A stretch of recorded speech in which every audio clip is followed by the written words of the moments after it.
Hi everyone, thank you for joining us and welcome to this Progressives for Change DuPage County Board Candidate Forum for Districts 1 and 2. My name is Maria Belize and I am the President of Progressives for Change. So welcome. Before we jump into the forum, there are a couple of things. You might know about Progressives for Change through some of the activities that we do, primarily every Saturday from 1:30 to 3 o'clock in front of Elmhurst City Hall. We have a Protectors of Democracy demonstration and rally. So come visit us, but do not visit us this Saturday because we are suspending the rally because of weather conditions and we want you all to be safe. Before we get moving, I also want to thank the other members of the board who were integral into planning this event, including Joe Amore, Marcia Baker, John Baker, our tech guru, Grace Clear, who is our Protectors of Democracy goddess and takes care of all of that every Saturday, and she's there every Saturday, rain or shine. Mandy Pachalski, who's going to be our timekeeper today, Linda Lunt, and Ed Miner, and finally James Mueller, who really took the lion's share of organizing this event this evening. Before we get started, we're going to have Joe Amore do a Pledge of Allegiance because I don't know about all of you, but frankly, I'm sick and tired of Republicans claiming the flag and patriotism. So we're going to do a Pledge of Allegiance. And then Jim Mueller is going to give us a little bit of a background on DuPage County before we jump into the forum. Okay, thank you, Maria. So this year being our 250th anniversary for the nation, the celebration is known as America 250, and it's been described as a time to reflect on the nation's past, celebrate its founding principles of liberty, and envision the future. So out of recognition of that and respect for that, I'm going to lead you folks in the Pledge of Allegiance in its original form. It was written by Francis Bellamy in 1892. School children first recited this version on Columbus Day in 1892. Over time, modifications were made, but this is the original version, so please follow if you can. I pledge allegiance to my flag and to the republic for which it stands, one nation, indivisible, with liberty and justice for all. And thank you.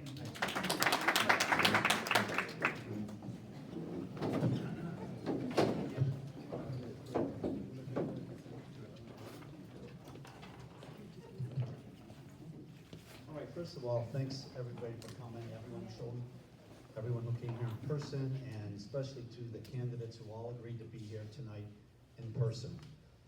I'm just going to give you a quick history of DuPage County and DuPage County Board, along with a couple facts that you may or may not already know.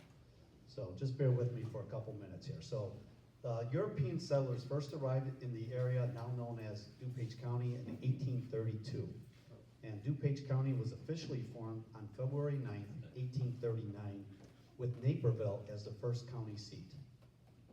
The county takes its name from the DuPage River, which was named after a French fur trapper. DuPage County has a population of approximately 937,000 residents, making it the second most populous county in Illinois. The county has approximately 617,000 registered voters and employs 3,000 full and part-time employees. The county seat is now in Wheaton. The DuPage County is governed by an 18-member county board and is divided into 6 districts, each district electing 3 board members serving staggered 2- and 4-year terms. The chair of the county board is Deb Conroy, who serves as the chief executive officer of DuPage County. The chair is elected countywide every 4 years. Both districts 1 and 2 have roughly 100,000 registered voters, and each includes all or parts of towns and villages, including Elmhurst, Willow Park, Addison, and Lombard, just to name a few. A map is posted on the side wall and a back wall showing the county map. The DuPage County Board acts as both the legislative and executive branch, managing the county budget of $662 million to fund the operations of the county. These services are generally categorized into the following functional areas: public safety and justice, infrastructure and transportation, community and human services, and regulatory and administrative services. A more detailed listing of these services is again listed on the side and back walls. In 2017, the Democrats only held one of the 18 board seats. In 2020, Democrats gained a majority on the board for the first time since 1934. Today, Democrats hold a 12-6 majority. The 2026 election is critical for Democrats as 8 of the 13 seats up this cycle are currently held by Democrats. Turnout for DuPage County in the 2024 primary was just under 15%. Meanwhile, in the general election, over 72% of registered voters showed up at the polls. The primary is in some ways more important than the general election, since this is the time when you have a real choice of candidates. We're all gonna vote for a D in the general, so this is your opportunity to meet the candidates for the primary.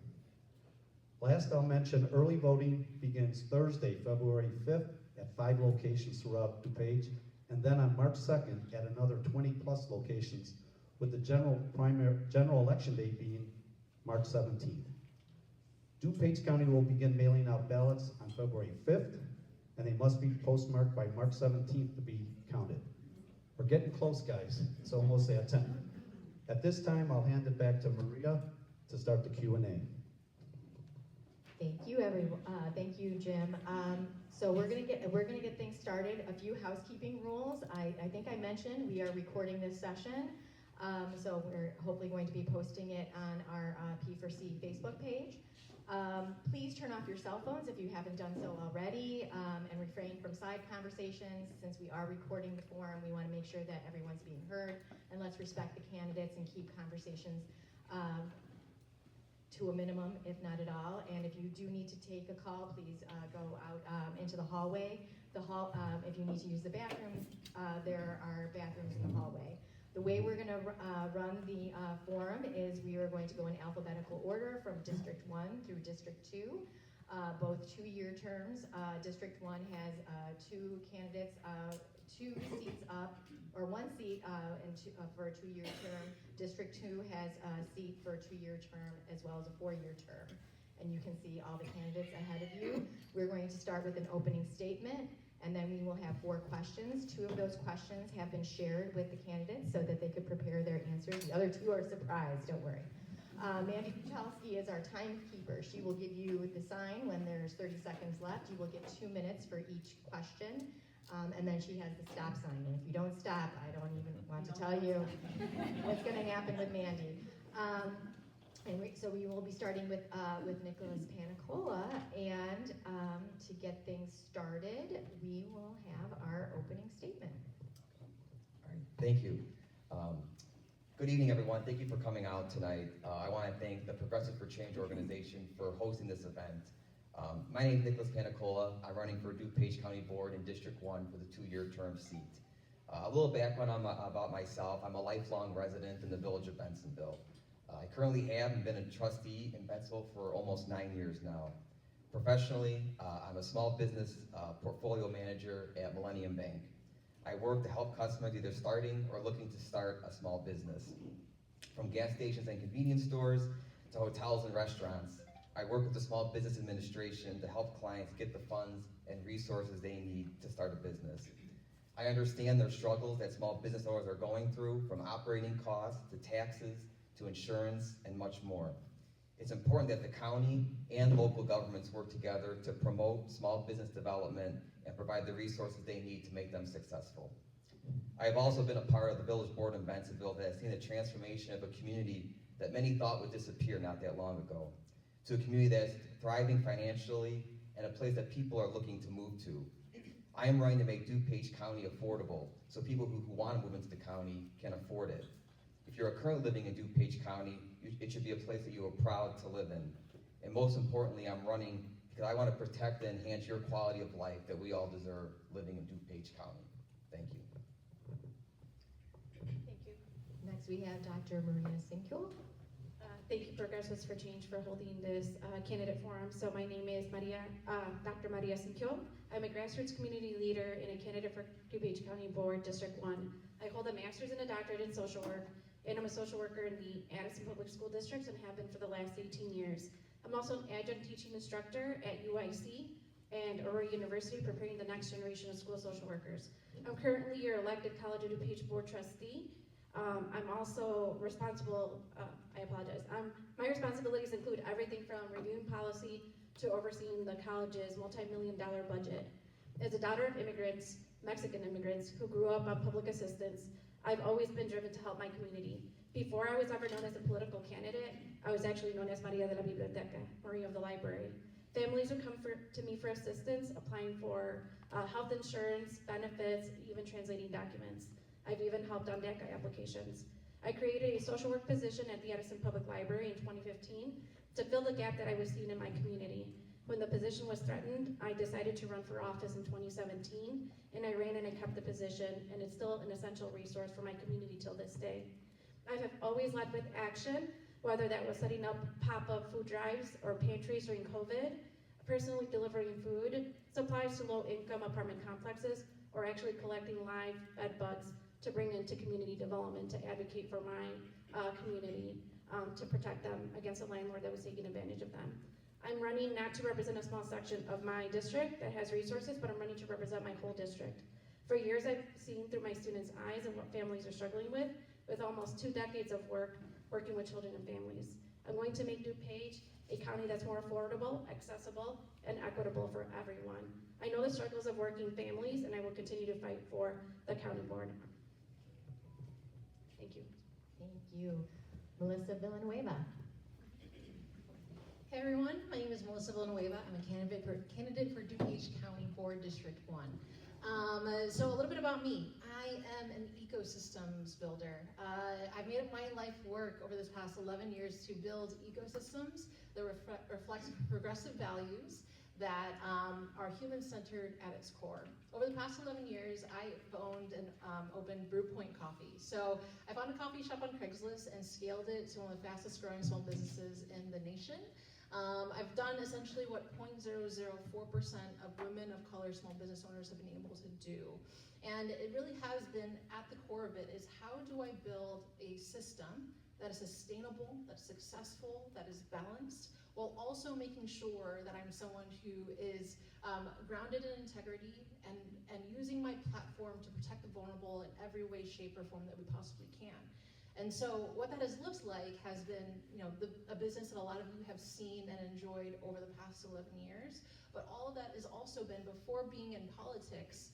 If you remember a couple years back, Ron DeSantis came to Elmhurst, and we did a counter event with the Elmhurst Pride Collective called Spread Love, which essentially did hundreds of Post-it notes all over one of our rooms to let the LGBTQ+ community know that they're not just welcomed here in Elmhurst, they're loved, because when someone like Ron comes to Elmhurst, that's saying the opposite. And we wanted to make sure that people know that they're welcome, that they're needed, and they're part of who we are. And along with that, when immigrant things were getting heated up this past year, we partnered with Roots and Wings to get 165 mental health kits donated to raise thousands of dollars and to get them dozens of volunteers, because the amazing work of protecting immigrants at this point in time is so important. Along with that is also loving our immigrant neighbors. And so thank you for your consideration, and I look forward to the questions tonight. Thank you. Now we're moving on to District 2 and Manur Ahmed. Hello everyone, my throat is a little scratchy because of all the protests and the cold, but my name is Mahnur Ahmed. I'm running for DuPage County Board, District 2, and for the 2-year term. I'm a public health director. I'm a mom who was mostly raised in this area at DuPage County, and I've been living here ever since. But before that, I grew up and was raised in Quetta, Balochistan, which is a little city in Pakistan. My mother spoke Balochi, my dad spoke Farsi. I grew up learning English and Urdu, so I grew up with 4 different languages. I worked extremely hard when I immigrated here, and I went to Loyola Chicago, I went to Purdue for grad school, and currently I'm a public health director. I oversee 17 different hospitals. I have saved public funds over up to tens of millions of dollars. I say this because this is what this responsibility is for. But for me and my work, that dollar amount meant a life.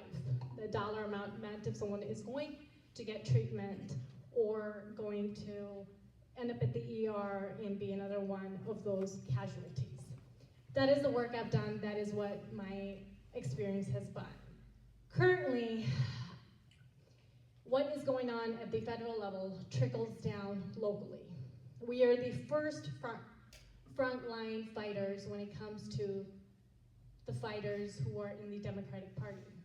We're the ones who are talking to the voters. We're the ones who are telling them the stories of what's happening, telling them about who we are and what we can do for you. Everyone is struggling, no matter if you're a Democrat, Republican, Independent. It is time to build coalitions. It's time to build that Democratic base. It's time to focus on affordability. Each and every one of us is struggling monthly. People are living paycheck by paycheck. And we need someone who's not only gonna have the shared values, but also gonna fight like hell to make it affordable. Thank you. Thank you. Mary Rada Walters. Thank you all so much for being here tonight and for hosting this. My name is Mary Rada Walters, and I am running for District 2 for the county board for the 2-year term. I'm running for the board because I believe now more than ever that we need local government who has a place where everyone can be seen, can be heard, and can be cared for. My decision to run became clear earlier this year when the federal government started talking about creating the autism registry. As a mom of a daughter who is on the spectrum, that hit me and my family really hard. Leadership at the highest level has failed us. Our federal government has failed us. And it's now up to our local government to pick up the slack and to make sure that we are cared for and to make sure that people are being represented and that programs are being funded that are being cut at the federal level so that people can survive. My background is I'm an attorney. I have spent my career working with people in crisis. So previously I worked as a Social Security disability attorney. I represented people who are disabled, who are going through the system to try to prove to the federal government that yes, I am disabled. Yes, I deserve to be treated with dignity. I deserve to eat. I deserve a roof over my head. And it's this system that's unnecessarily complicated for no reason other than it makes it harder to get approved. But most of my career as an attorney has been in bankruptcy. So previously represented families who were in bankruptcy, who are facing evictions, foreclosures, people who are working 2 jobs to make ends meet, yet they still cannot afford to pay their bills because of the price of things. I work for the trustee's office now. We handle all the money in the bankruptcy system. So the millions of dollars that come through, we make sure that the laws are followed and the money is handled responsibly. That work's all about limited resources, hard choices, and that's what the county board does. That's why I chose to run for this role. The county budget is a larger version of the same challenge that I face every day. I look at financial documents, I look at budgets. It is my work. My campaign is focused on 3 things. I'm focused on affordability, compassion, and proactive public safety, because you're not safe if you're not secure. Thank you. Mary, can I ask you to give that mic to Dr. Sinkuel? And we are moving on to the 4-year term for District 2, Christopher Espinoza. Good evening, everyone. My name is Chris Espinoza, and I'm running for the District 2 4-year term. For the last 5 years, I've served as a school board member in District 99. I'm serving my 2nd term. I have a bachelor's degree in public policy from the University of Illinois, Chicago. I grew up in DuPage County, raised in Downers Grove. I still live in Downers Grove. Over the last 8 years, I've been involved heavily in the Democratic Party. I've been an elected or appointed PC since 2018. I have served as the delegate for Pete Buttigieg for the 2020 presidential election, and most recently Joe Biden in the 24 presidential election, the president of the DuPage County Young Democrats, the 3rd vice president of the Young Democrats of Illinois. To say all this, that I've been involved, but I've also never not had a desire to be involved. I've never understood a position where it's not been my job to stay involved and stay active in the community, despite between just about June of 2022 and February of 2023, I was homeless while still serving all of these roles and doing all of these things. And I showed up because it mattered, because these things make a difference, because it's never not been on me to show up for my neighbors and my community. And that's what I want to continue to do on the DuPage County Board. Right now we're facing an affordability crisis And we have to ask really tough questions about budgets in light of federal cuts that are going to be coming, in light of the rising cost of living, cost of housing, transportation, and who better to solve those problems, who better to answer those questions than somebody who's had to face those things head on, who's had to use public transportation to get by, who's had to use food stamps and government assistance to make tough decisions and tighten budgets. And that's what I want to do on the county board. That's what I've done as a school board member for the past 5 years, managing budgets of over $120 million. And we don't make those decisions independently, but we have to work together collaboratively, and I've been able to do that. So I appreciate your time this evening. Thank you all for coming out on a really cold evening, and I hope to earn your support. Thank you. It's going to be even colder tomorrow. Thank you, lucky stars, that's tonight. And finally, we have Guido Nardini, four-year candidate for District 2. Hi. Pensions are promises. Corporations are not people. Healthcare cannot be run for profit. The global climate crisis is real, and it should be the world's first prime directive. Our country too often uses its military as a tool of first resort, not last.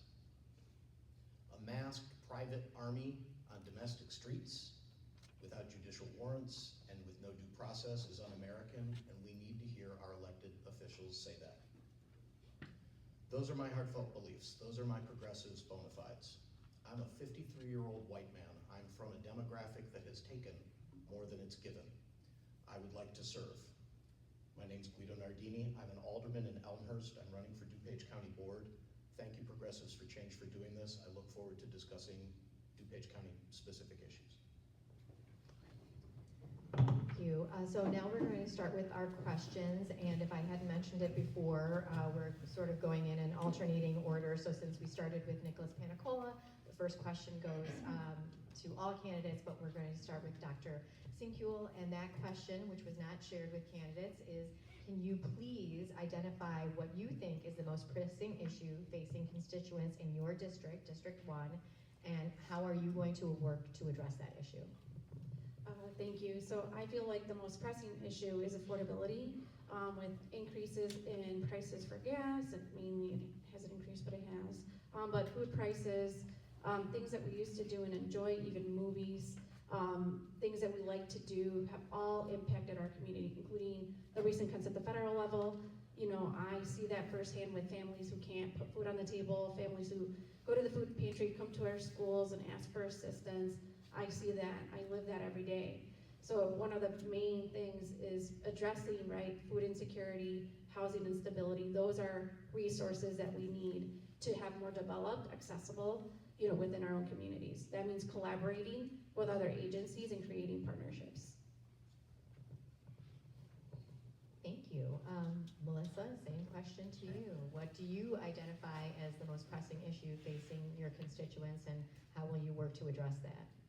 So similar to Maria, I think everything is kind of interconnected, right? And a lot of the core is affordability, but affordability is connected to economic development, it's connected to transportation, it's connected to education, and the ability to live in the places that you work. And so the work that I think I'd be really interested in doing when it comes to the DuPage County Board is paving pathways. So in an ideal world, right, a lot of this role is managing budgets, but a lot of it is also building relationships, forming coalitions.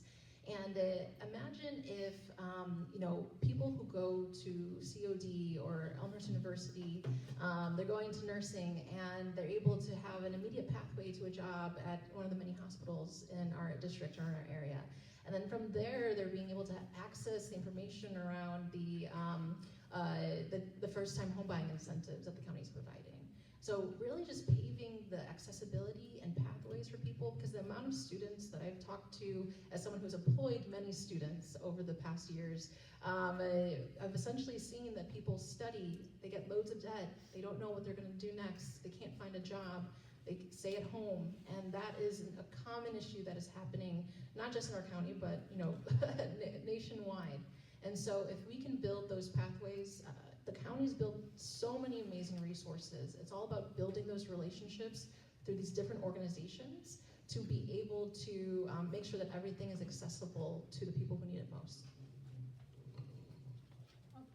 Thank you. Oh, Do you need the question? Or do you want to? No, we're gonna keep on going this way. I know, Okay. I know that we're going I know, into I just District wanna 2 make now. Thank you, I appreciate that. Okay, the top of the issue is affordability, because nationally that's the issue and it trickles down to local levels. But I'll give you an example of why in DuPage County as a board member that matters. On paper, data centers are often pitched as an economic win. But what the residents currently right now, there's a hearing at Lyle right now, what they're learning the hard way is that these projects have a real cost that don't show up in the initial sales pitch.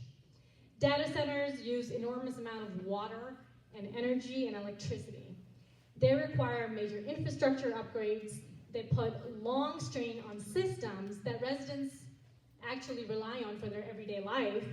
And when these costs aren't fully accounted for upfront, people end up paying twice.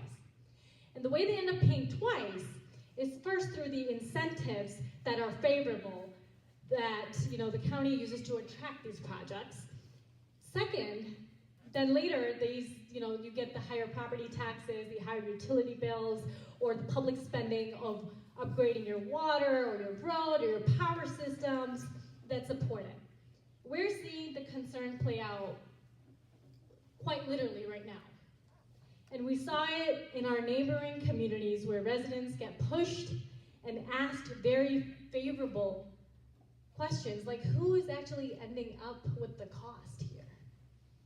And that question, the county government has to answer honestly before the approvals happen, not after. As a county board member, my approach is straightforward. Large projects like this should only move forward if the numbers make sense for the residents and residents alone who are paying the taxes.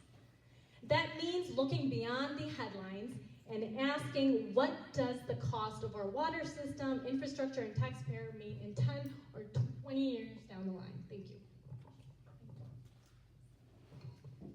Do you need the question repeated? So what do you identify as the most pressing issue facing constituents in your district, and how would you work to address it? So similar to what other people have said, affordability, it's the root of everything right now. We all know costs are rising and our federal government is a large cause of that. Along with affordability, I know the DuPage County Board has created the Sustainability Initiative, which is to build a stronger social service infrastructure to help with food insecurity, to help with affordable housing and community sustainability. Part of that is the down payment assistance program, which is $5 million to help first-time home buyers. The affordability of buying a house or rent at this point is insane. Most younger people cannot, even people in their 40s, cannot afford to buy a house at this point. What I would like to work towards is creating more programs to help solve this problem. I know DuPage PADS helps with this, but there are some programs out there, such as funding, supporting incentives for builders to build actual affordable housing. When I say affordable, I'm talking houses that are $300,000, $400,000. None of these multi-million-dollar houses that are being built in District 2, for example, on Roosevelt and Myers, they're building townhomes that are $1 million townhomes. We need houses that people can afford, and the county board can support programs and provide building incentives to builders to build these funds. So that would be, or these homes, excuse me. That would be something that I would like to focus on so that we can actually afford to live in the county that we're working. Thank you. Hi, Christopher Espinoza. So what do you identify as the biggest issue in DuPage, in your district, and how do you plan to work to address that? So my day job is I work as a constituent service rep for Senate President of Illinois, Don Harmon. And I like to think of the job as government customer service. But consistently we get calls and emails to our office about rent assistance, food assistance, social services. We're seeing the effects of the cost of living at a state level, but it's especially evident here in DuPage. And so, as all of the other candidates have said, affordability is the #1 issue that's facing residents in DuPage County. It's preventing young families from buying homes and from seniors from the ability to stay in their homes. And that's a big problem, right? We want to have increased economic activity and economic development in our county. We need to attract more young people, more families to stay and root themselves in the county. But it's hard to do that when you have homes that are multi-million-dollar mansions, and it's for myself. I don't know if I'm going to be able to buy a home in DuPage County. I'd love to. I'd love to raise a family here, but right now, my own rent is $1,500 plus without utilities and everything else, and that's hardly sustainable, right? So we need to focus on affordability, right? As we mentioned, the DuPage Sustainability Fund, right? We need to increase funds to that fund to offer more assistance to residents. We need to leverage unique ways with the tax revenue that we do collect to make sure that we're providing as much assistance to families who really need it, because these are people who are working full-time jobs that are making sometimes close to 6 figures, but they're still not being able to make ends meet, and that's a problem. And it's not just here in DuPage County, it's across the state. But we are uniquely positioned because we are one of the wealthiest counties in the state, where we have the resources, we have the ability, we have the collaboration, and we have a majority on the board to be able to make these things happen. So for me, it's affordability. But yeah, thank you for the question. Mr. Nardini. So the disadvantage of being one of the last guys is when I say affordability, it's because or it's already been said by everybody beforehand. Something we need to acknowledge is that at its core, the affordability issue or the affordability crisis starts with housing. And what I would do on DuPage County Board is something similar to what I've done on Elmhurst City Council. I'm part of a working group with Homes for a Changing Region, where we are looking at novel ways to make housing affordable. One of the ways is by changing the AMI, the area median income. Right now, people can avail themselves to subsidized housing if and only if they are at 80% of the area median income. That means that a whole lot of people do not have access to the housing that they could have. We need to raise that. And that's something that would allow for first-time home buyers to actually have a chance at getting subsidized assistance to get a down payment. Right now, as it stands, without changing that, nothing's going to, those programs that are there aren't getting used by anyone. We need to change the term affordable housing, or at least understand it differently. When we hear affordable housing, we think tenements. And what we need to think is a house that allows a barber or a bartender or a nurse to work in the neighborhood, to live in the neighborhood where she works. And that involves dealing with the missing middle and a lot of different housing stock that right now is all getting torn down for single family homes. That's my answer. Nicholas, you're the last person to answer. Yeah. So I guess I will sound like the broken record. I guess I agree with all my fellow candidates up here that affordability is the big issue I think facing the county, the state, the country in general. But I believe that the county and working with the townships and the villages within DuPage County, there should be a partnership to start initiatives to promote new home development for people who are on budgets. Not everything should be $500,000 and more. There should be for starter homes that have kind of gotten forgotten.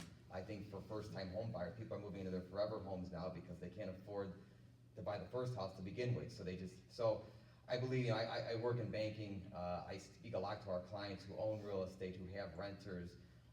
It's been a tough time for them with costs. It's a combination of taxes, insurance, the whole burden of everything, and then trying to make a loan payment. Then on top of it, it's hard. So, but I believe that the county should get more involved in starting initiatives for first-time home buyers and for builders. There should be programs, tax incentives to promote affordability in housing, condos, townhomes. Young people they want to be able to own a home, and they want to be able to, but sometimes you got to go smaller first and work your way up. So I believe the county should be involved more, but working with the townships and the town. I think it should be a community effort in building that. So that's what I would start with. So thank you. Thank you. If you could pass the mic to Melissa Villanueva. We'll start with our second question, which was shared with all candidates, just for transparency. And that question is, what is your opinion of how the board handled the dispute with the county clerk's office? And would you have handled it any differently? And in your response, if you could please articulate and frame your response with what your approach is to handling disagreements with other elected officials. Would you want me to give a context for everyone else, or would you want to give it? So Well, I don't want that to be part of your time, Yeah. so we won't start your time until, sure, if you want to give a little sort of Reader's Digest version, now I'm dating myself, on the county clerk dispute. Sure, and I'm speaking from things I've read in articles and from things I've heard, but I'm not behind the scenes, and so my understanding is that the clerk, Jean Kazmarek, has done incredible work when it comes to really, early voting, everything mail-in ballots, and it's been a pivotal piece of what has turned DuPage County from red to blue. At the same time, there's been issues around transparency and accountability when it has come to bringing the budget to the board to get things approved, to get things paid for, and it's come to the point that there's been multiple lawsuits that has cost hundreds of thousands of dollars of taxpayer dollars, and it's come to the point in which the county board is now censuring Jean. And so that is just, I guess, Reader's Digest version of what is happening at large, and I can answer from that. Right. So when it comes to what I would do differently, at the core of it, I would go all in on everything they're already doing. When it comes to enforcing accountability and transparency, like, this is not an uncommon thing that we see when it comes to teams at large at work, right? Have you ever seen a rock star who's done amazing work, but it's hard to keep them accountable, hard to keep the culture intact? That is not an uncommon thing, but it is really important to be able to rein those things in, because it hurts the culture, it hurts the mission. It becomes about one person more than it becomes about, really the work that is needed to make, a healthy community, or whatever the mission is for that organization. And so for me, it is about doubling down on the accountability and transparency piece. But when it comes to what I would do differently, and can't say whether or not it's already being done or not, but I would really take a hard look at what could we have done to be able to mitigate this harm earlier on. Were there people sounding the alarm bells earlier on? Were there anything that we could have caught to be able to do better moving forward? Because that's the work of leadership. It's to be able to look at, hindsight is 2020. We might not have known this is what it was going to become, but now looking back, what kind of guardrails could we have put together to be able to ensure that this won't happen in the future, so we can safeguard the money that taxpayers have put into all of this, because that could go into food insecurity, that could go into so many different things. And when it comes to, I don't know if you've asked it, but I know it's to us around, how do we handle disagreements on the county board? At the end of the day, I think Michael Childress has said it best. It's okay to disagree, but it's not okay to be disagreeable. And I think that at the core, I embrace disagreements because that means diversity. That means difference of opinion. That means that we can look at things from a lot of different angles. But in my mind, it is about, it is mission over ego. So it's not anything I take personally. And at the end of the day, I want to make sure that I'm addressing things directly and addressing things publicly when it's causing harm publicly. Thank you, and thank you for bringing up Michael Childress. I failed to mention that Michael Childress is a candidate for District 1 for a year term, but he is running unopposed in the primary, so he got to take the night off. So the same question to Mahmoura Ahmed. What is your opinion on how the dispute with the county clerk's office, lawsuit, censure was handled? Would you have done anything differently? And what does that say about how you handle disagreements? Yeah, for sure. So I've spent my career running large public health and healthcare systems with budgets that are tens of millions of dollars. When you're responsible for that level of public money, you learn something quickly. You don't get to be reactive. You don't build systems that prevent failure in the first place. That's why I'm not focused on replaying who warned who and assigning blame after the fact. Arguments don't protect the taxpayers. The systems do. What matters is where systems should have stepped in and how to fix it when this happens.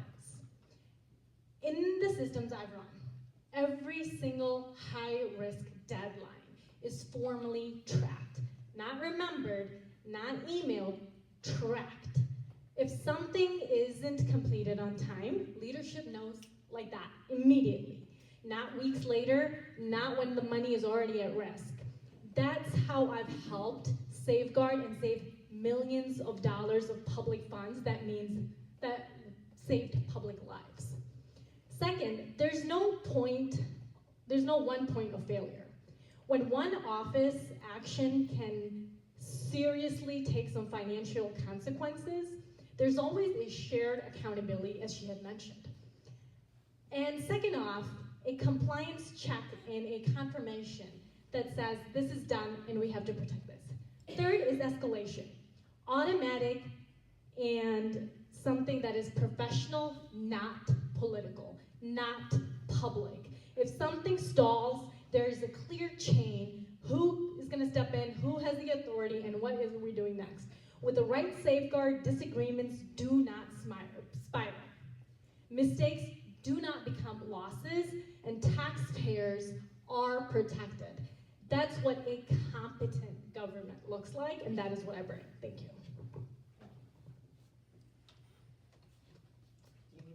Do you need the question repeated? I didn't know if you wanted to give it, but no. No, that's fine. All right, so I think it's important to start with what the core responsibility of the board is, and that's fiscal oversight and accountability to taxpayers. In the case of this dispute, I understand why the board ultimately went and sued. The reason being is that the clerk was relying on a statute or an ordinance that gave the clerk's office control over their own things. The board was relying on a different ordinance that says the board is in control of this. So it was a matter of law that these two ordinances disputed each other. So it came to a point where a judge has to get involved to determine what ordinance controls, what was this meant when it was created, right? What would I have done differently in this situation is, I think earlier legal intervention would have been key here. From what I understand with what happened, there were meetings, there was offer of tech support with the OpenGov software, which is where all the budgets are put in, and the finance department offered to work with the clerk's office. When these things were not done or not met to the requirements that the ordinance that the board was relying on, that is when a judge should have gotten involved. I think it went a little too long. Am I doing that? It used more taxpayer money. I think attorney fees at this point are over $300,000. So we should try to, I think, looking in hindsight, have done this earlier. If elected, my approach is pretty straightforward. You know, as an attorney, my brain is always to start directly with the problem and speaking with the elected official. Here's the issue, here's where we're coming from, where are you coming from? Let's try to work something out with a mediation, some sort of, you know, dispute resolution, bring someone in, a third party to mediate, because we can always come up with better solutions with the two people as opposed to a judge telling us. But if there is truly a dispute over what the plain language of an ordinance or a statute says, which is what the situation was here, then yes, sometimes a judge is necessary to come in and to determine and tell us what the statute actually means. Okay, sorry, in time. You can just leave it with Manur because you'll be taking the next question. Please go ahead. Okay, so I think ultimately this situation stems from a breakdown of communication and a breakdown of relationships long before this directly began, whether that be between the chair and the clerk or other board members. At some point there was a lack of transparency between elected officials, and that caused a bigger problem and ultimately led the board to litigate.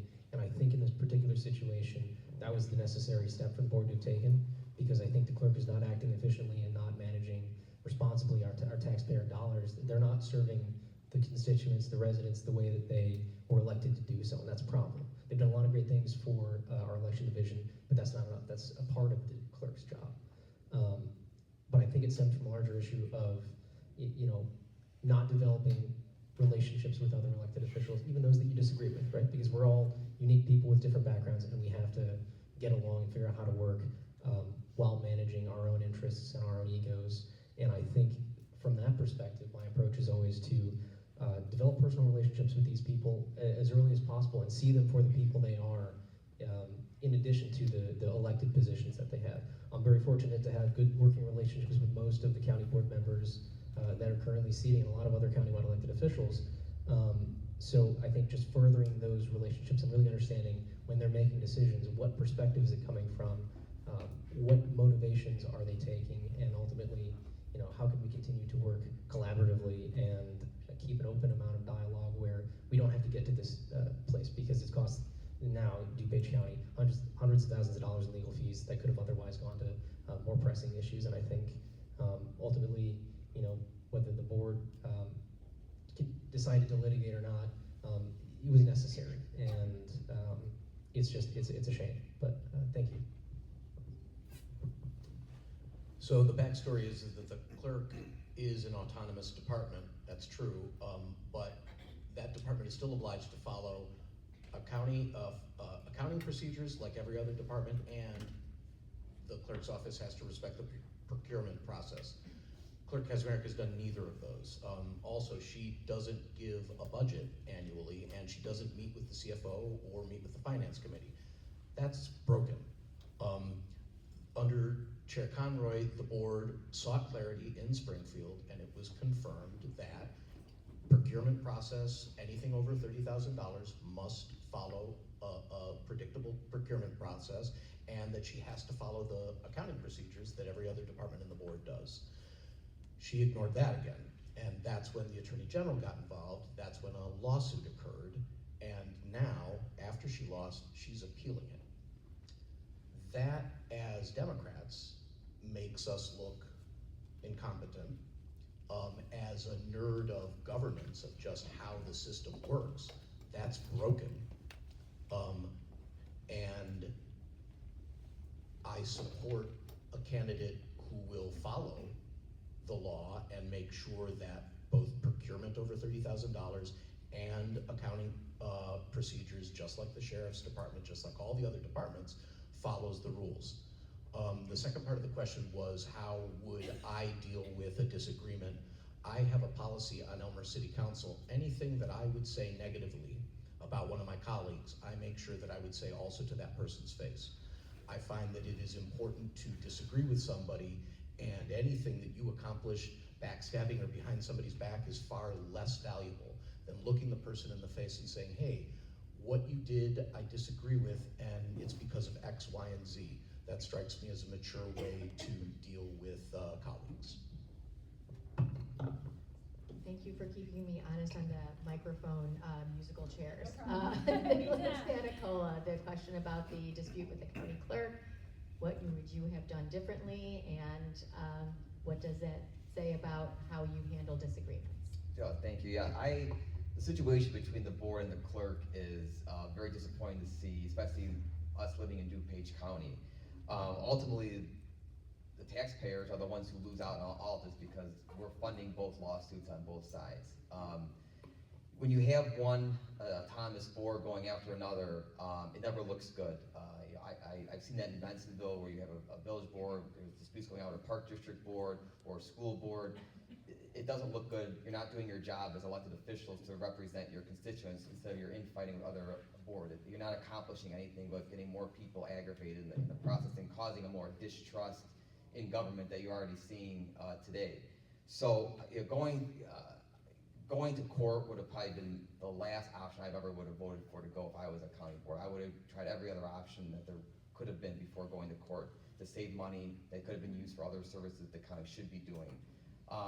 For me, on what I do on a personal level to handle disputes, I had disagreements with other trustees and the mayor in Bensonville, and I always like to go face to face with that person. If it's something that I could say at the board meeting, I would say it to their face, but I like to have it in a private meeting where don't call somebody out in a meeting because just to make yourself look good on the board. You actually have a conversation with that person to try to solve the dispute. And I think bringing in a third-party mediator that maybe both parties know that they can trust to try to ease some tensions to get to the bottom of what the root cause of the issue is. I think that would be a step that I would have taken to see if that could have prevented us from going to court for this issue. So that's where I stand on it. Thank you. Thank you. The ongoing issue with the county government has just highlighted deeper challenges around governance, interdepartmental coordination, and the consistent application of statutes and local rules. These issues involve nuanced interpretation of the state law, county ordinances, and administrative responsibilities that must be applied fairly and equally across all departments. And a deep discussion of this issue would take far longer than the time I have to respond to this question. So what I can tell you is that what I can bring to the table is that I would manage any issues or potential conflict when elected to the county board. As a school social worker with a doctorate in my field, it is my job to emotionally support my students and individuals through difficult times as well as mediate disputes at that time. I know the importance of providing space when there are disagreements and the value of sharing space with people who do have different ideas than myself. At the same time, I will represent my community with transparency and hold myself and other elected employees and community leaders to the same high standards. I will champion the creation of clear processes for resolving interdepartmental disputes that prioritize collaboration and transparency, with the hopes of avoiding any breakdown of relationships, litigation, and maintain a center focus of the community trust. I would advocate for workshops among the departments to help build trust and camaraderie, because we need to help build connections and relationships. As a board member, I would swear to uphold the statutes as well as the local rules that govern the board and follow all the rules that I'm also subject to.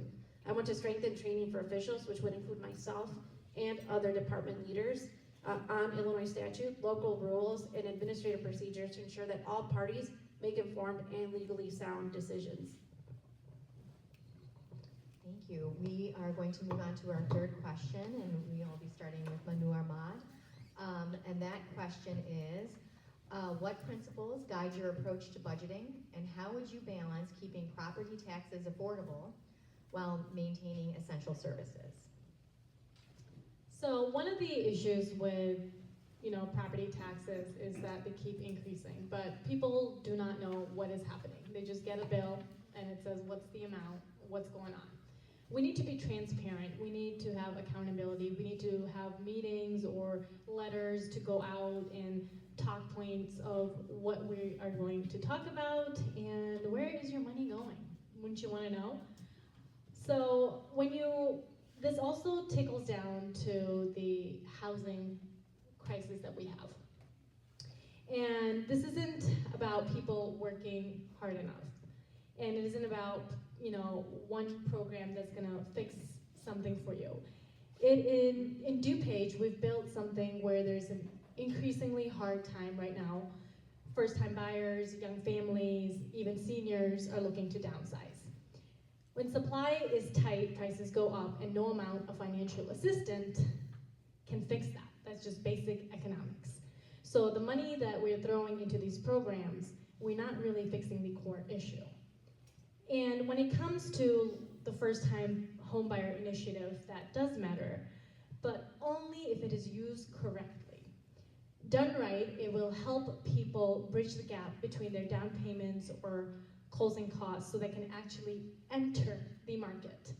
That will stabilize our neighborhoods, or build long-term wealth and keep people rooted in the community. That's a good use of your public dollars. There's only one way any of these programs will work. We need transparency, we need accountability, we need to tell the individuals who are paying taxes where they're going. When you go to a store, you get a receipt, hey, this is what you paid for. We need to be able to do that. We need to do that for our residents. Give them the receipt, what are you paying for? And that will help them get more involved in local politics and governance as well. Thank you. Of course.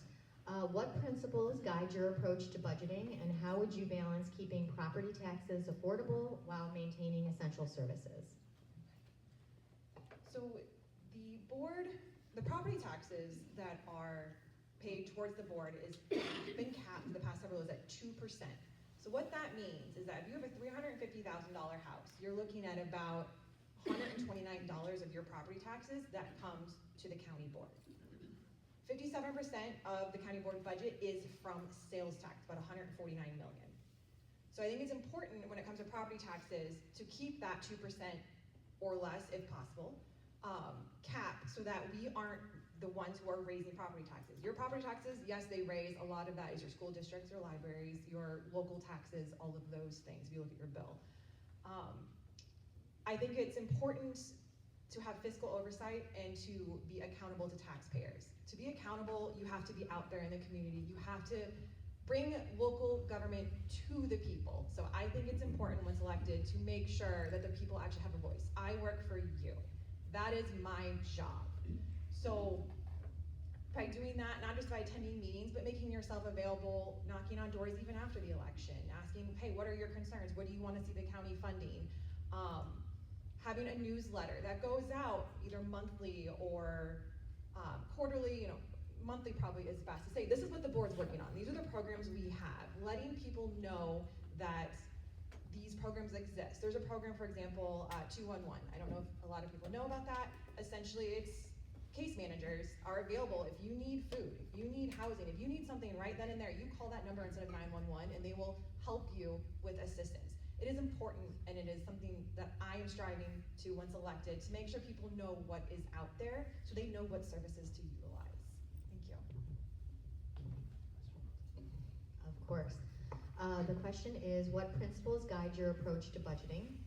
And how would you balance keeping property taxes affordable while maintaining essential services?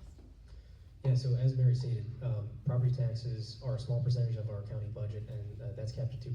So there's creative ways that we gotta make sure to keep that at 2% or lower. When it comes to what guides my decision making when it comes to budgets and how to find money where we're missing it, we're gonna continue to see cuts from the federal government as this administration continues to just slash funding for municipalities and counties and local government.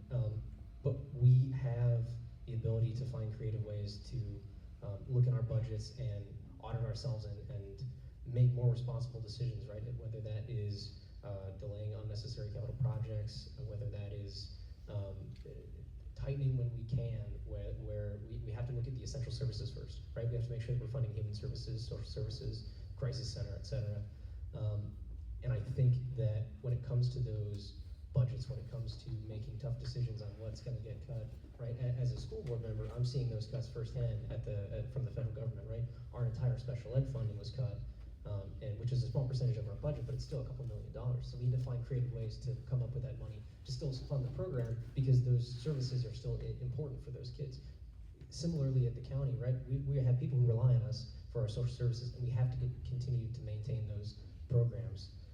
It's a matter of trimming where we can and finding, looking at the outcomes of the money that we're spending and really figuring out whether the money we're putting forth is beneficial in the long run, whether we can move that money creatively to figure out, is it necessary to have a budget of that size for this particular area of the county, and so on. So I think in every budget, as somebody who's been homeless and had to stretch dollars, right, it's just a matter of looking for where we can make the cuts and making the tough decisions to do so in a way that is still looking out for the best interests of the residents of DuPage.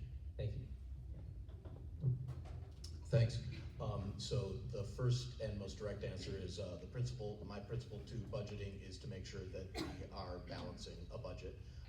As Democrats, I'm of the opinion that Republicans would have half of their support if Democrats would balance budgets as a matter of course.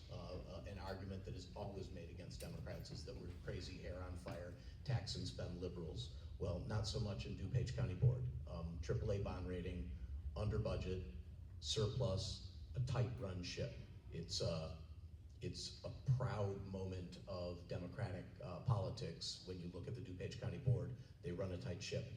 The crux of the question is sort of everything about the board. Our job is to provide good fiscal stewardship and still provide services. I mean, obviously that's a give and take. You can't be an expert at everything all the time as somebody on the board. When you're talking about different budgets, I would meet with the different department heads and the mayors and find out what the priorities are with the different stakeholders. The Stormwater Fund, affordable housing, PADS, the mayors of the municipalities within District 2. The one thing that I would say I would sort of fudge with, or that I would be a little lenient on, the Crisis Recovery Center right now is brand new, and I would say as a real stingy steward of money, I would like to make sure that a lot of tender loving care goes to that early on. It's brand new, and it's a first of its kind, and I want to make sure that it doesn't suffer for lack of funding. Mary, would you mind passing the mic over to Nicholas? Thank you. So Nicholas Panicola, the question is, what principles guide your approach to budgeting, and how would you balance keeping property taxes affordable while maintaining essential services? Thanks. Yeah, well, between my banking career and being a trustee, I'm around budgets a lot. I see numbers, and so they guide me because I don't ever want to see things go negative or see things go in the wrong direction. And when I became a trustee 9 years ago, Bensenville was over $90 million in debt, a failing financial ruin, and within 9 years, we raised taxes only twice. We cut that deficit down over half, while opening new services of grass cutting, snow plowing services to our residents, seniors and disabled residents. So it can be done. I've seen it happen in Bensenville, and I know that it will guide me on the county board to make sure that we are providing services. And a big part of that, like keeping property taxes low, is you have to generate other forms of income, making sure you are promoting economic development within these communities, because you shouldn't have your main source, you shouldn't be relying on property taxes all the time to fund your project. You need to bring in sales tax, bring in economic development to take the burden off the homeowners. And so I think working with the county, the township, and all the communities, we should be working to bring in business, bring in new development to spread those costs out, to keep the property taxes lower. Again, I've seen it happen in Bensenville. I believe it can happen on a county-wide level where we can expand services while at the same time monitoring our property taxes at the budgetary levels. So, thank you. Thank you. I don't want to say everything that everybody else said, but I do want to say, when I think about what it means, right, really having a balanced budget, I do that on College of DuPage, but when I think about it in context of what guides me, it's definitely my community. When we start looking at all of our districts look very different. So, I mean, Addison alone, and when we start talking about the median household income, it's $89,378 compared to other parts of the district. So we're not comparing the same apples to apples. When we're talking about, sales taxes, we need to keep taxes low for our community, for our residents. I will tell you, at least in Addison alone, we have about 54.3% individuals that are not citizens. So when we think about how we're taxing and how we're increasing, right, I think about all the industrial areas that we have that we're not, increasing taxes on, right? We need to offset taxing our community, our low-income homes, right, by looking at who do we have in these spaces, or we could generate income. Yes, we need economic development, but not at the expense of having data centers or having big municipal lots that are being used and we're just generating buildings to generate buildings. I live in Addison. They've created multi-million-dollar homes, $500,000 level homes, and even $300,000 level homes, homes. And when I say that, the median income in Addison is $89,000, right? That does not make these homes affordable. If we try to expand more homes, we're getting rid of green spaces that are essential to our community. So when I think of taxes, I really think of we need to look at our own districts and see what works and advocate, right, for what our districts need, especially when it comes to anything financial.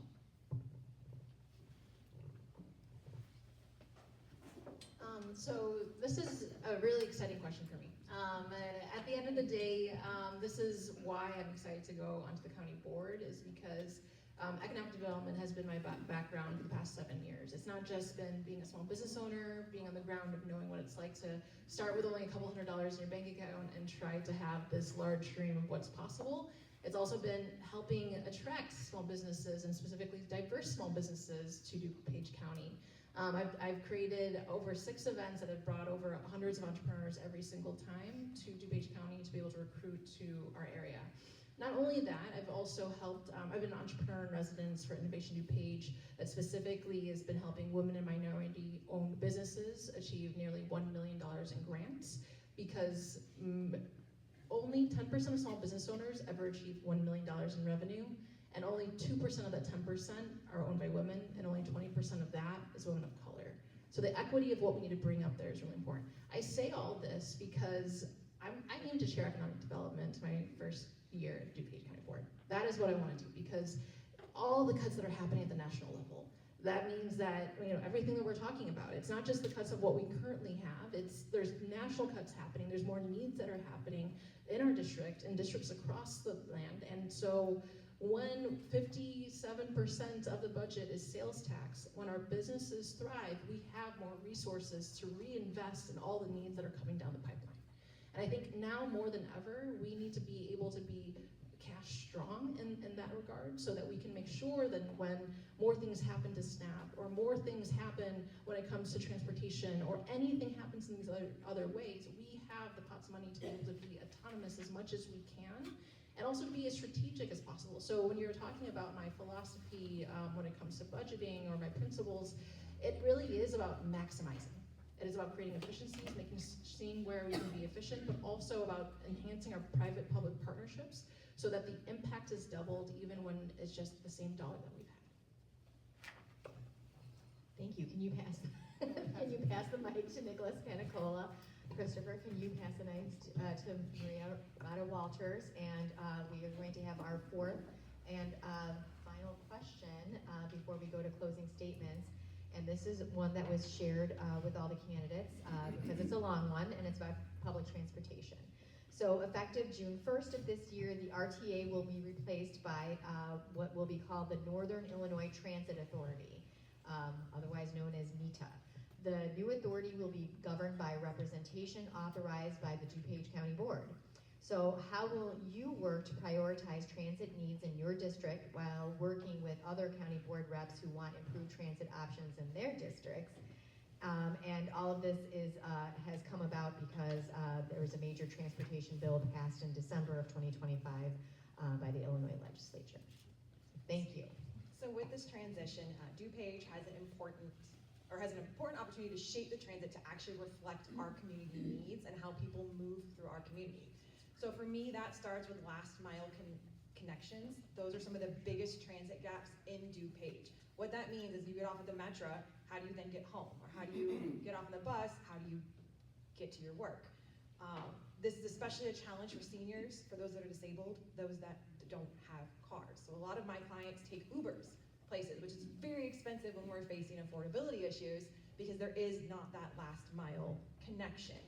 Programs like Ride DuPage and paratransit, and then working in coordination with PACE are critical to help this issue, and I support continuing to strengthen these partnerships so transit actually works door to door, not just station to station. I'm also supportive of improving bus services where there's the demand. So PACE's ridership has actually been increasing in the past year or two. PACE are trying to expand their pulse routes. What are those? Here in District 2, down 22nd from Cermak, past Oak Brook Mall to Yorktown, these pulse stops are going to be quick, efficient stops where they stop for a shorter amount of time and it's a faster ride. Those kind of investments will help workers get to jobs, connecting people to regional connections that we need in regional destinations like Oak Brook and Yorktown. It makes transit a real option and not like a last resort, like, oh, I have to take the bus, as opposed to, oh, I can take the bus because I can get there on time. At the same time, NITA will require a lot of collaboration, so nothing moves forward without working with other municipalities, companies like PACE, other county board members. So my approach would be to bring my district's needs to the table while also building these consensus around shared goals. What is going to work? Reliability, access, equity. You need cooperation in order to deliver results. So transit is an essential infrastructure. And those last mile connections and regional coordination, if we get those right, support seniors and workers, then we can strengthen DuPage as a whole. Thank you. Christopher, do you need the question? Sure, yeah, thank you.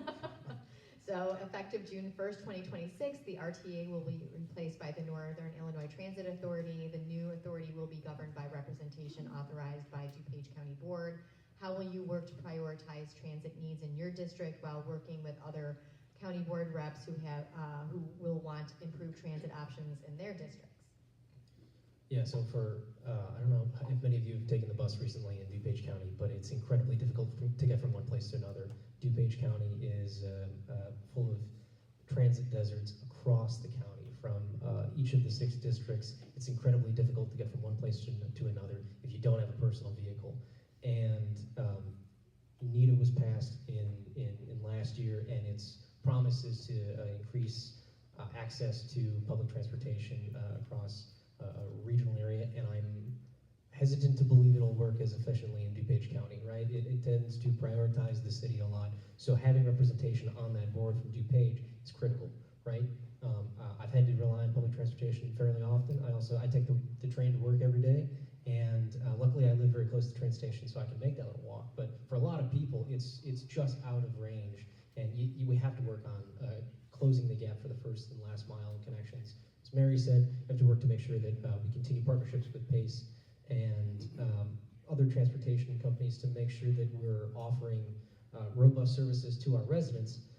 At the same time, working collaboratively with other county board members, because it's not just District 2, it's not just District 1 or 3, it's areas that are interconnected across the county, and how do we all work together to find the areas that have the highest density of low-income individuals without personal vehicles and prioritize those first, and then move over accordingly to make sure that those people can access healthcare, can access school and their jobs, right? Like, we are making sure that people have the ability to thrive in DuPage County, that they can get to the businesses that are available in DuPage County, and they can't do that if they're stuck in a little transit desert and they're having to order things online, right? Like, it feeds into the growing affordability crisis as well, where it's all interconnected. But I think having representation on that board is super critical to making sure that we get resources that are necessary for us. Thank you. Guido, do you need a question? No, I'm good. Okay. Transit. So after COVID, the ridership was down and costs were up. There was an $800 million annual shortfall in public transportation. General Assembly addressed it. They did it in 2 ways. They said, we're not going to fix the budgeting problem until we reform, and we are going to engage the Chicago Metropolitan Agency for Planning, CMAP, to make sure that they give a roadmap for that reform and for the funding. CMAP put together a bill that was a $1.5 billion annual bill. That is what just passed, SB 2111. It dissolves the RTA and it puts RETA in its place. Metra, PACE, and CTA up until then had been sort of competing against one another, and they were beholden to only their own boards. Now they will be service boards, and they will be accountable to NETA. That's a substantial change. The good news is we will have increased services. On the board, I will make sure that those services present themselves to District 2. What that ultimately looks like right now is as of yet unknown, and sort of the nerd in me is excited to see what does good transit increased services mean. Does it mean a bus every 15 minutes instead of every hour, or does it mean a bus on 4 thoroughfares instead of on 1 thoroughfare? I find that stuff fascinating. A data-driven approach to address transit deserts, like Chris said, and to make sure that everybody can get to work to College of DuPage, and that in general, public transit is serving more people is key. What I would do is make sure that our leverage is that one NETA board member. There are going to be 20 members of the board, 5 appointed in the collar counties. DuPage gets 1. I would make sure that that one DuPage County board approved NETA member was a transit professional, not a mayor, a transit professional who would work with PACE, Metro, and CTA. There's something else I want to bring up about ride sharing, but I think I'm out of time. But that's something that I would love to reform also.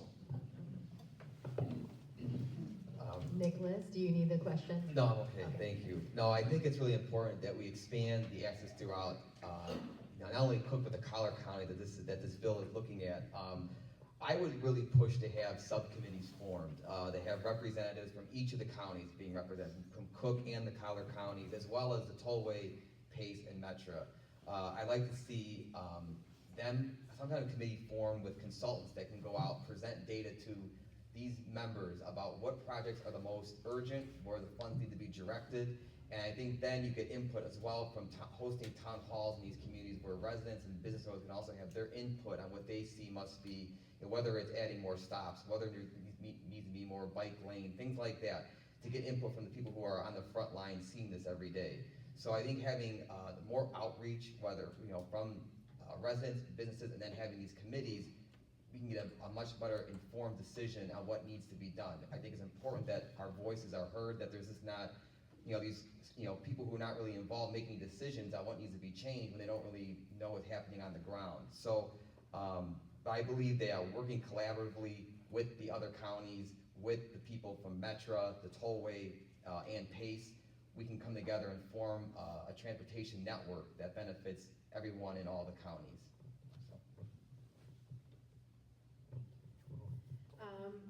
I think in order for us to reimagine transit, we have to look at how we can advance racial equity and immigrant justice. Communities like Addison and Bensonville are home to many working class families who are immigrants, who are people of color that have been historically underserved by regional transit decisions. I would use an equity-focused lens to look at data to ensure that we direct resources and prioritize to the counties, right, the parts of the county board that need it the most. As someone that has had to drive families home, has seen parents pay for Ubers for their children to go to school, and even during these trying times with what's happening with the federal government and immigration, families are relying a lot on rideshare, and a lot of these rideshare companies often charge a lot for these services and take advantage of families, right? So in order for us to make things accessible and to provide access to healthcare, job opportunities, we need to make sure that we truly advocate for the diverse needs of our district. County Board District 1 faces high rates of poverty, higher rates of individuals without health care, lower rates of individuals with college education, and again, like I mentioned before, a lower median income than the DuPage County as a whole, according to the last census report. This means that board members really have to work together for all of our community, not just affluent areas, but to our lowest income areas, working class areas, and communicate our district's own unique demographics to other board members. With advocacy, focusing on the needs of the entire district instead of just one small subsection, that is when we truly begin to collaborate with board members from other districts to work together to find solutions to mitigate transportation issues faced by our residents in County Board District 1.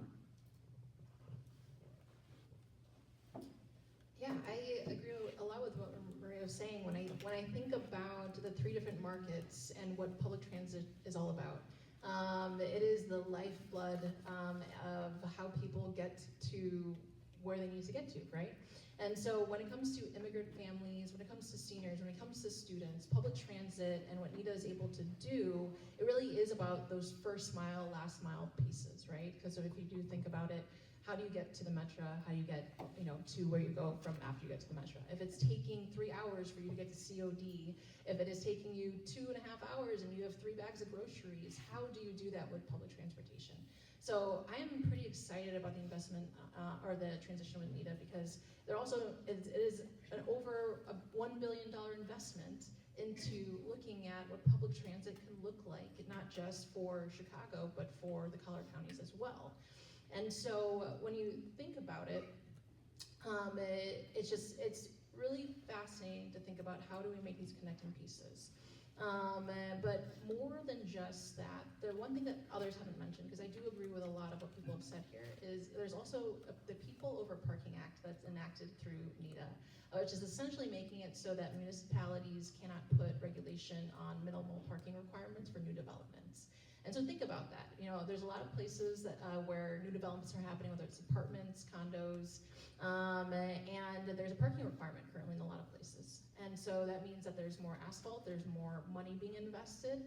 And when NITA put this together, it's essentially saying municipalities cannot put a minimum parking near the metro, near public transit, to force people to be able to really engage with public transit that is there. That makes this potentially more affordable, there's potentially more green space, and potentially more sustainable for the long run. So what I love about public transit and this work in general is the fact that it's interconnected with so many other ways in which we can create a sustainable DuPage.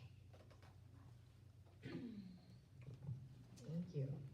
Yeah, well, first of all, congratulations, DuPage, on that. So DuPage will finally have a direct representation in the decisions that shape how transit actually works. First, I want to be clear. We have to define what better transit means for DuPage. It's not about copying Chicago's solutions. DuPage relies on Metro and Pace, and one of our biggest gaps is in the first and the last mile. And commuters need something to take them there. Electrical scooters, electrical bike rentals, that would be a good fit. If you can't safely get to a station, the buses line up with train schedules, or the paratransit is just not going to be dependable. If this system is built to fail, no matter how good it looks on paper, it's not going to work. So these are the priorities I will bring. Second, I would work strategically with other board members, especially across the collar counties. The new NEDA structure requires coalition building.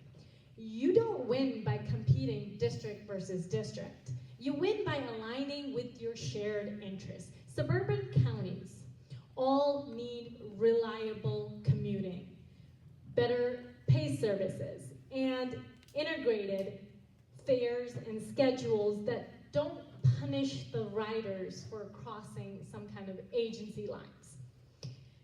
Thirdly, the transition cannot be another shuffling of boards and titles. I will push for clear performance metrics.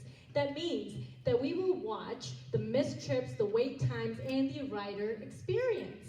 And I would expect irregular public reporting. If taxpayers are funding the system, they deserve to know if it's working or if it's not working. And by the end of the day, whether people can go to work or school, to medical care and home, this is what it's for. Oh, sorry, I didn't see that stop sign. Thank you. Okay, we are, did you answer that question, Mary? Yes, we started. We are running pretty well on time, and so we are ready for closing statements. And we're going to start with Christopher Espinoza on the closing statements. We'll have 90 seconds. And in closing, we heard from Jim Mueller at the beginning of this forum that DuPage County is blue now, and that is definitely a sea change and has occurred over the last 10 to 12 years. So through that lens, in your closing statement, if you could tell us why should Democratic voters in the primary select you as the candidate, and how are you best suited to defeat the Republican opponent come November, because we want to keep DuPage blue. So, regardless of who wins the primary, you're going to get an incredible public servant who's committed to serving the residents of DuPage County. I believe I'm the better candidate because I bring experience as a school board member, as a two-term school board member of the last 5 years. I've oversaw budgets that are hundreds of millions of dollars, and we've had to make tough decisions about public safety and transparency and the lives of our kids, right? In the last 8 years, I've been heavily involved in the Democratic Party in local government, local politics. I work for local and state candidates and organizations, and I bring an amount of experience that deeply understands the needs of people across the county, across the state, frankly. My experience personally facing homelessness and food insecurity, not only in my childhood but in more recent times, makes me uniquely positioned to answer the questions that other board members don't even know to ask. And it's not their fault. They just haven't had that experience. And it's something that we desperately need in these times when we're seeing such a cost of living increase where it's becoming so difficult to stay afloat. And I bring youth and passion, somebody who is in it for the long haul. I'm here to get into the weeds of things, to answer the questions that other people don't know to ask, and to really fight for the people of DuPage County, because they deserve somebody who's going to be there and going to show up no matter what.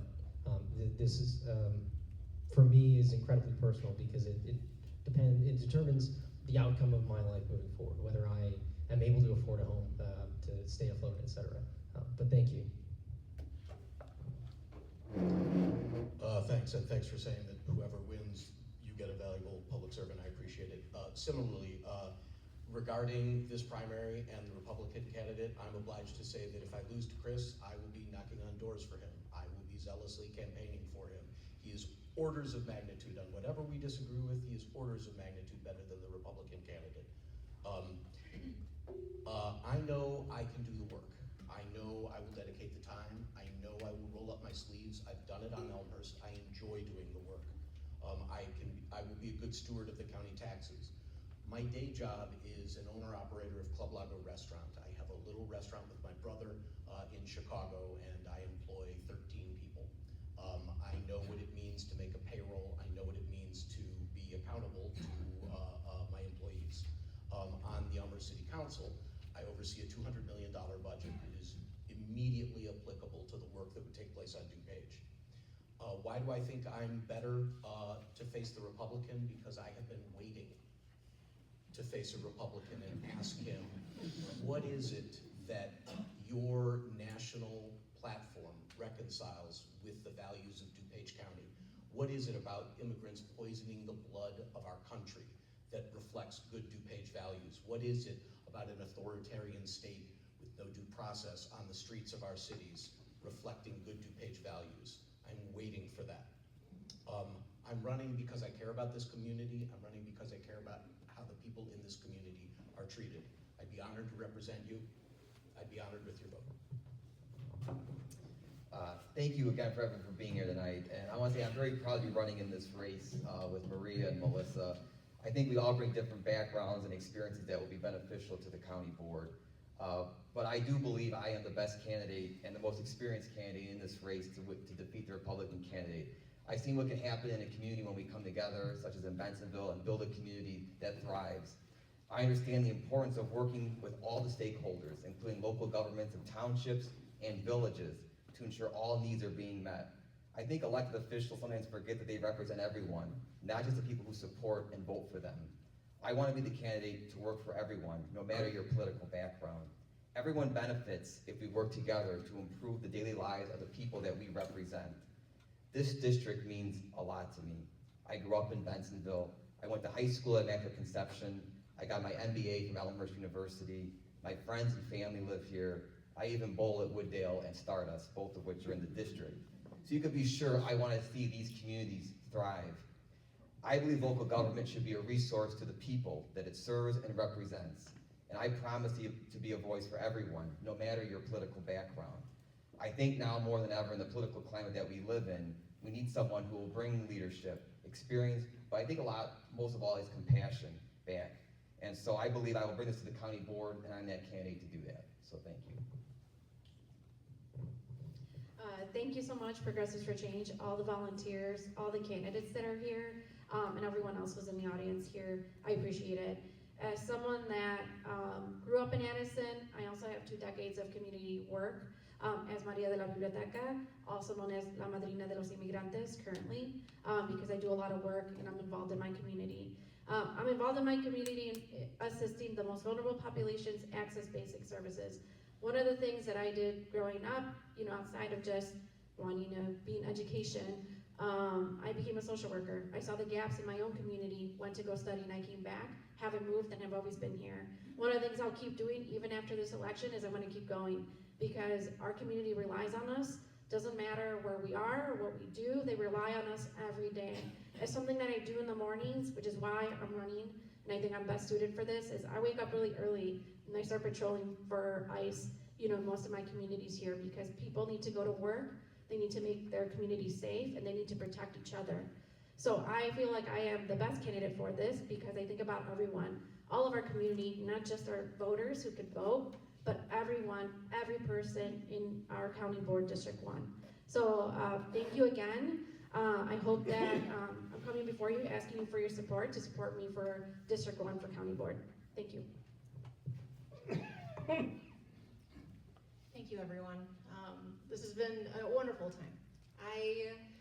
At the core of why I've even started Brewpoint, it was never really about owning a business. It was never about even just the love of coffee, even though I do love coffee. It was always about having a foot in the door to build community. That has always been what we've said, is that coffee is an accessible product, that even people who don't drink coffee go to coffee shops, and we can build a community. We can build something that unites people, that gets us off our phones and connects us. I started Brew Point in 2014, and it was 2015 when Trump started getting on the airwaves. I mean, probably in 2014 as well, but in terms of like the political pieces that started dividing us.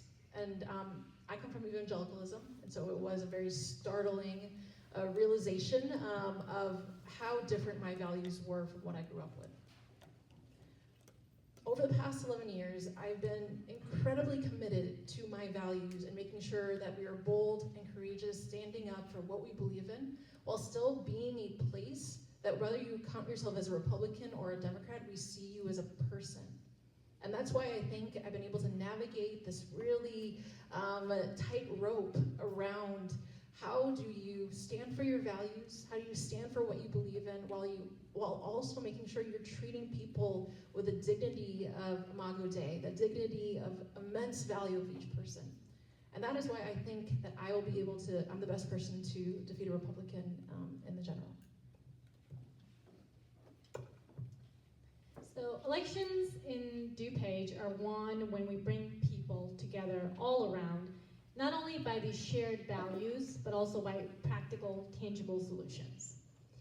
And we have to be honest with ourselves right now. Democrat to Democrat, okay? We lost to the Republicans twice now. And that tells us something. When we take the same approach and keep producing the same results, it's time to look within and learn from it. Voters are telling us something. They want leaders backed by people, not by a machine that's grown disconnected from everyday people's lives. If Democrats do not adapt, we risk continuing to lose our base election by election, while the stakes get higher and higher each and every time. That's why this race matters. These aren't symbolic elections. County offices shape our taxes, infrastructure, public services, and these things are something we face every single day. Those losses do not happen like that. They happen gradually, and we have to start listening. This is your opportunity to reset, to choose a candidate grounded in values and backed by people and focused on results. Thank you. So I've spent my career working through disagreements, listening, finding common ground, and getting people who don't always see eye to eye or agree to move towards a solution. And that's exactly what serving on the county board is and what it takes. Nothing passes on the county board without 10 votes. That's 10 votes. I can't do anything alone. If I want funding for a program, I have to talk to every board member, explain why it matters, show how it helps District 2 or their district as well, and why they should vote to support it. I know how to make that case without giving up my values. Progress doesn't happen by shouting from the sidelines or being the loudest one in the room. It comes from showing up, being prepared, doing the work, building support, and working together, collaboration.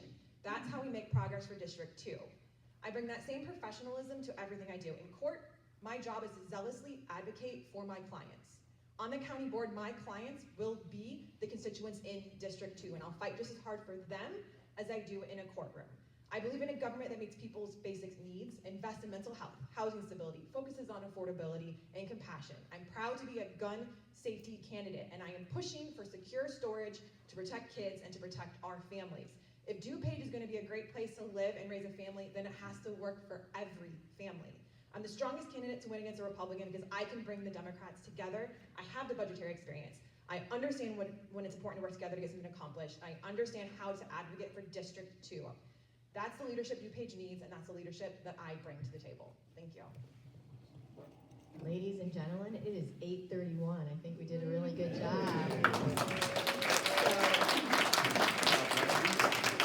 a round of applause to these wonderful candidates. Hopefully that they have illuminated our citizens. A round of applause for this audience. You're so quiet and engaged.